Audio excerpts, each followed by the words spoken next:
It's a welcome here in our studios in Sarakunda. This is the Star TV News and I'm Ajankade Sanyang.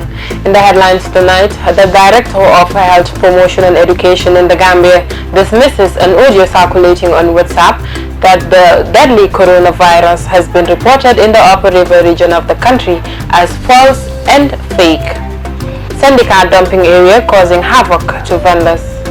KS Entertainment organizes cooking competition for 7 Miss Environment contestants.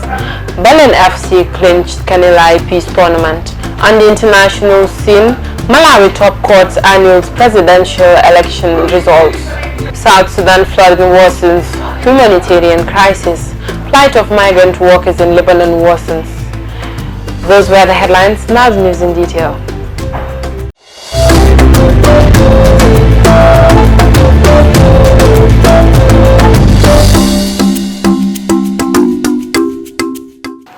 The Director of Health Promotion and Education in the Gambia, Mamadou Njai, has dismissed false rumors suggesting that the deadly coronavirus has entered the country.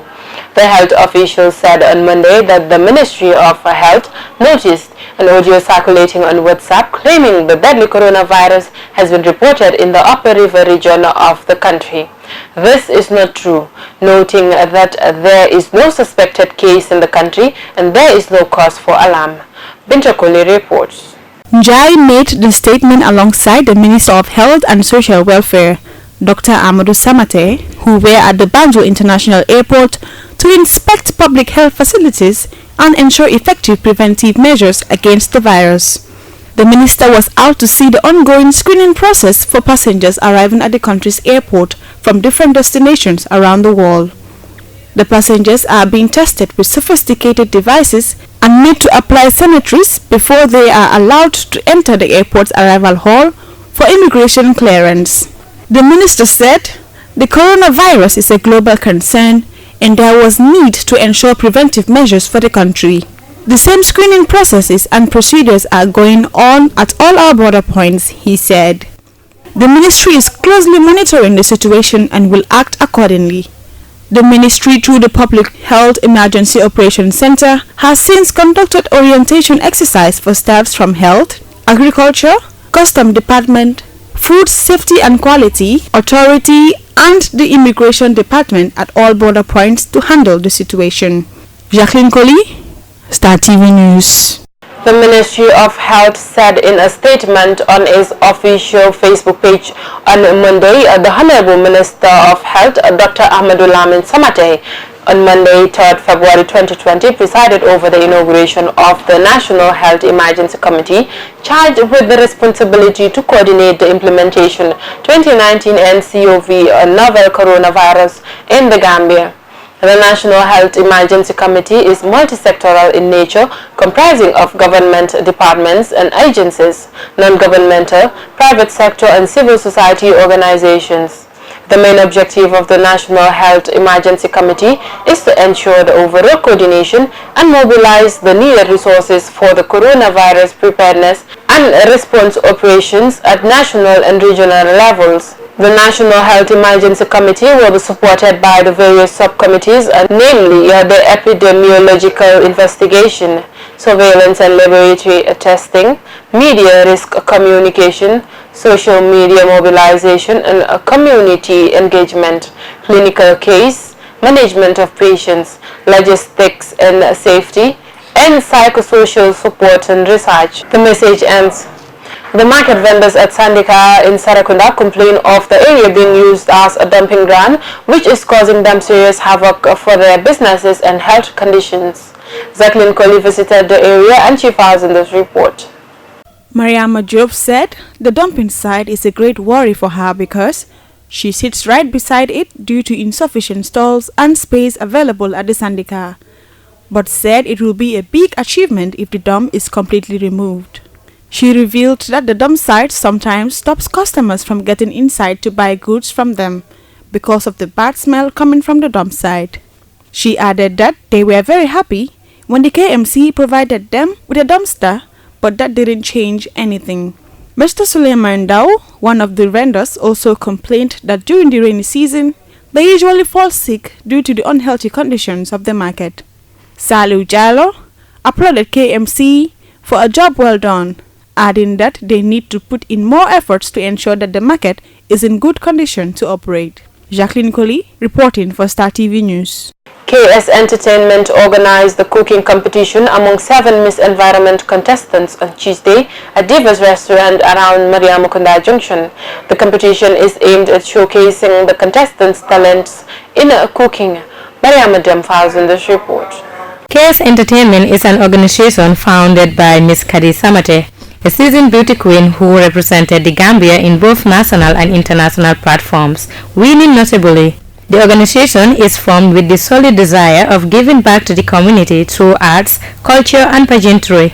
Ms. Kadi Samate says that she came up with the cooking challenge idea for the contestants because she believes being a beauty queen is beyond just putting on nice dresses with high heels, makeup and wearing the crown of a beauty queen. She stated that Miss Environment Gambia is a national beauty pageant event that seeks to sensitize and raise awareness on the most sensitive and alarming rate of global warming, climate change, waste management and disposal.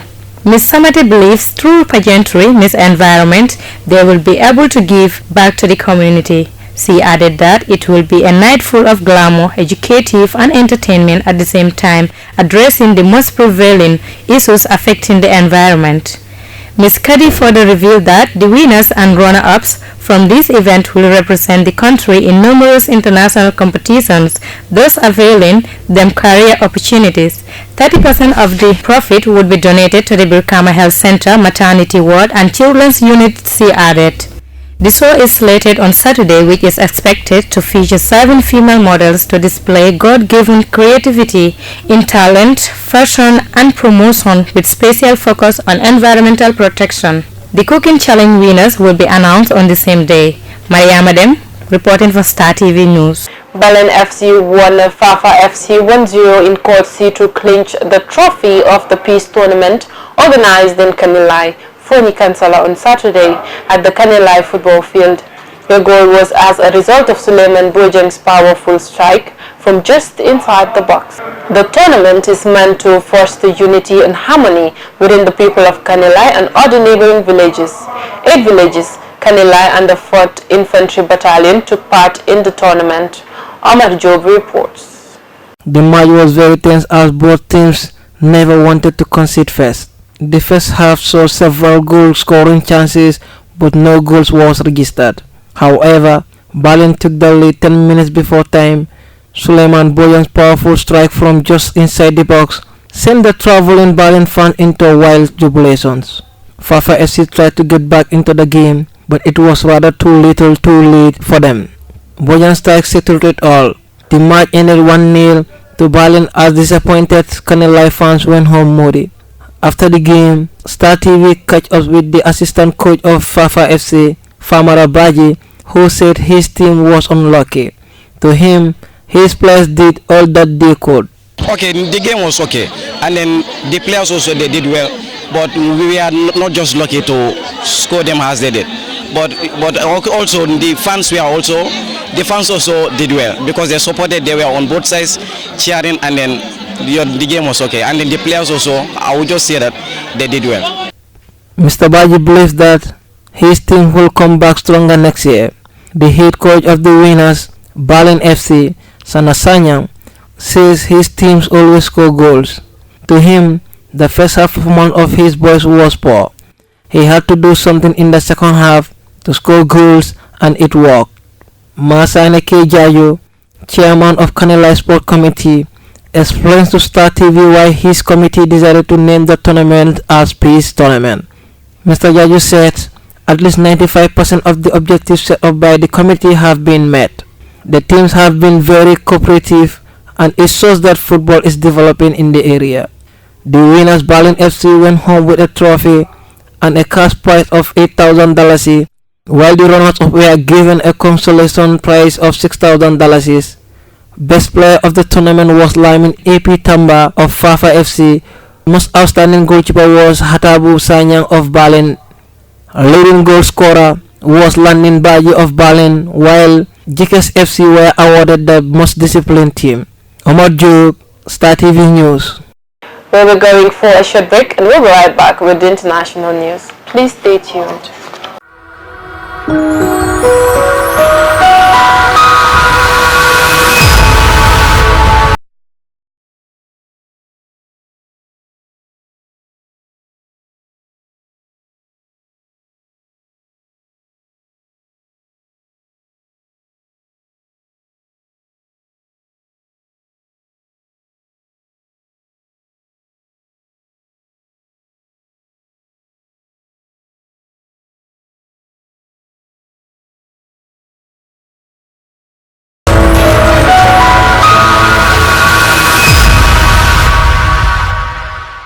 And now news beyond our borders. Mutarika, who has been a president since 2014, has been declared the winner of May's elections.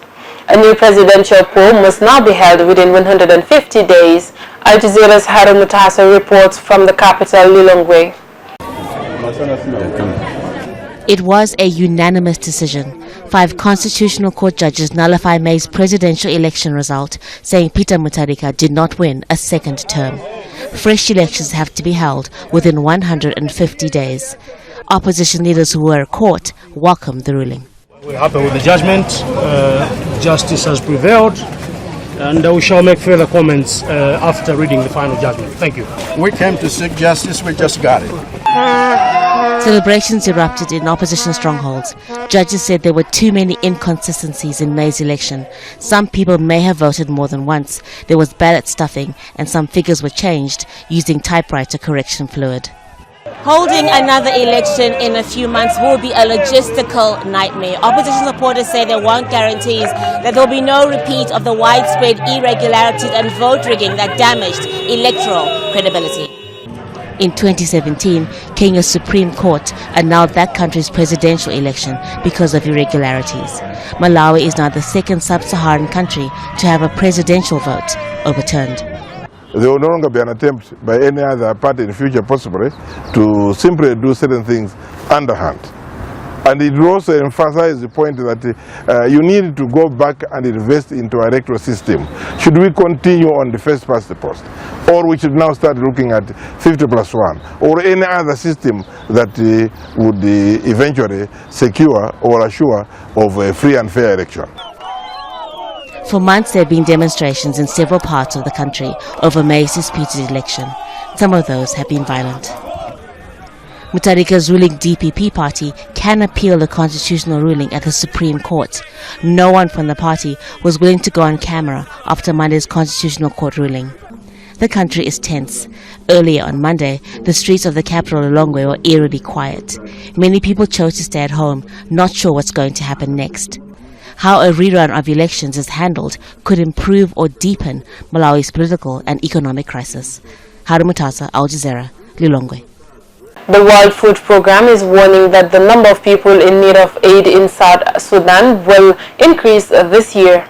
Years of conflict have left nearly half of the population relying on food assistance. And as Al Jazeera's Hebo Morgan reports, recent flooding has made the situation worse for thousands more. It's the world's largest swamp, but the sud in South Sudan's southern Leech state is now home to 28-year-old Deborah Nyakweth. She fled her home in Lear Town several kilometers away because of fighting. Deborah now struggles to feed herself and her children. Right now, we cannot do farming because of insecurity. If you take a risk and go home, you may lose your life. What makes me lose sleep is that during the rainy season, we farm on and off because of displacement. Floods also destroy our crops. We really suffer during the rainy season due to lack of shelter.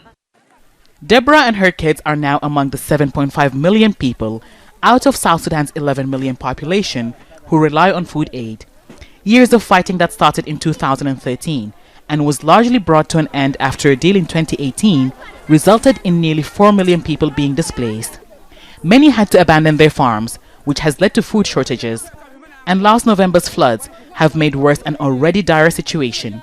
The UN's World Food Programme says more than half of the 27 flood-affected counties are facing extreme levels of acute malnutrition. But delivering aid in a poor country like South Sudan is not easy. Bad roads mean airdrops have become the only way to reach many in remote areas like Nial, where Deborah has taken refuge. there's also the risk of famine. We need to be supporting 5.5 million people in South Sudan with some form of food assistance. But if we don't get the resources to reach that many people, we're going to have to make some really tough choices. We're going to have to focus on alleviating the most food insecure people in the country, staving off hunger, stopping famine in its tracks. But that also means that some people will fall through the gap. It means we won't be able to support everybody. Children are the most at risk from the lack of food here. All their families can do now is hope that somehow they get the help they need. Hiba Morgan, Al Jazeera. An estimated 250,000 migrant workers in Lebanon are excluded from labor law protections, putting them at risk of exploitation and abuse, according to Human Rights Watch and Amnesty International. But the situation has been worsened in recent months because of a deep economic crisis. Al Jazeera's Sarah Kerr reports from Beirut. Mohammed isn't backing down on his prices. The vegetable seller has been arguing with a customer for 15 minutes. Every bit of money he earns counts in these testing times. A shortage of US dollars, which the local currency is pegged to, means a larger number of migrant workers like Mohammed are unable to transfer money home to their families. I can't send money to Bangladesh. I can only afford to eat and drink. $100 is now only worth $50. This dollar crisis started 4 or 5 months ago, and foreign workers here are suffering. It's not just me. With a lack of dollars in the banks and the Lebanese currency's value on the black market reduced, some employers have been forced to pay their workers in lira instead of dollars, almost halving the value of their salaries. For many migrant workers in Lebanon, Sunday is a day of rest, and some of them have come to this church to pray. But they are clearly concerned as their weekly conversations have changed from catch-ups to financial problems. According to the International Labour Organization, the average salary of a domestic worker in Lebanon is less than $250 a month. The financial downturn has affected us all, but foreign workers are some of the most vulnerable, especially because of a lack of legal protection. With a shortage of dollars, some aren't receiving their salaries and are defaulting on their rent, doubling the possibility of being exploited further. Foreign domestic workers are excluded from Lebanon's labour laws. Instead, they're brought in on a sponsorship system, one that some rights groups say leads to exploitation. The sponsorship system means many foreign workers are not only exploited in Lebanon, but also that employers or abusers get away with it without being punished by law. Last week, new Labour Minister Lamia Yameen warned that Lebanese citizens will need to take on low-skilled jobs traditionally filled by migrant workers to cope with the effects of the economic crisis. We contacted the Ministry of Labour and we're still waiting for comment on this story. It's still not clear if Lebanon's new government will reform the labour laws. This is the worst I've seen it in the 12 years I've lived here, but only God knows what the future holds. For now, foreign workers like Mohammed have little option here or back home. Sarah Khairat, Al Jazeera, Beirut. Doctors in Thailand are testing medication normally used to treat HIV and influenza against the novel coronavirus, which has become a global deadly epidemic. Al Jazeera's Alexia O'Brien reports from Bangkok. In labs around the world, scientists are racing to understand the new coronavirus. They want to know where it came from and how to stop it. And to get the answers they need, they've turned to bats. 75% of emerging infectious disease came from animal. Bats can carry the viruses without symptoms. They look healthy, but bats can transmit virus to other animal or to human. Dr. Supaporn has been studying these viruses for years at Thailand's Chulalongkorn University. The coronavirus spreading now shares almost a 100% DNA match with another one found in bats, and she hopes that studying wildlife can help us prevent and control outbreaks in humans. Dr. Supaporn helped decode the genome for the first confirmed case of the new virus outside China. Behind this door, researchers are working with patient samples of the coronavirus, and they're taking steps to make the fragments safer to work with by killing the virus but keeping its DNA intact. We can't go in here because it's too dangerous. Thai doctors say a new approach of treating some of those who do get sick appears to be working, using a cocktail of flu and anti-HIV drugs. That's after one Chinese woman treated in a hospital in Bangkok recovered. But other patients didn't, and the government says it's too early to say whether that mix of drugs is effective. In medical system, we can only do a case report. So we send this report to many medical journals and also many research and medical schools, in order for them to continue further. And a treatment can't come soon enough. Thailand is seen as one of the countries most at risk from this new virus because of the number of Chinese visitors it receives each year, and because in recent weeks some came from Wuhan, the epicenter of the outbreak. Planes flying in and out of the mainland are being deep cleaned and disinfected, while shopping centres are using thermal imaging cameras to test for those who may have a fever. Hand sanitizers are a common sight. So too are masks in Bangkok's Chinatown, which is one of the biggest Chinese enclaves in the world. It's both a major tourist attraction and popular with locals. I've seen a decline in the number of tourists, especially in the past few days, since the news broke about the virus. When Chinese tourists eat here, some Thai people won't come because they're scared of getting infected. While people try everything they can to protect themselves, they're looking to doctors and scientists around the world who are urgently trying to find a solution to a problem that's growing by the day. Alexia O'Brien, Al Jazeera, Bangkok. And before we end the news, a recap of our main headlines. The Director of Health, Promotion and Education in the Gambia dismisses an audio circulating on WhatsApp claiming the deadly coronavirus has been reported in the Upper River region of the country as false and fake. Syndicate dumping area causing havoc for vendors. KS Entertainment organizes cooking competition for 7 Miss Environment contestants. Belen FC clinched Kanilai Peace Tournament. That's all for this edition of the news. Please enjoy the rest of our programs and join us tomorrow for more news. Once again, I'm Ajakari signing. Thank you.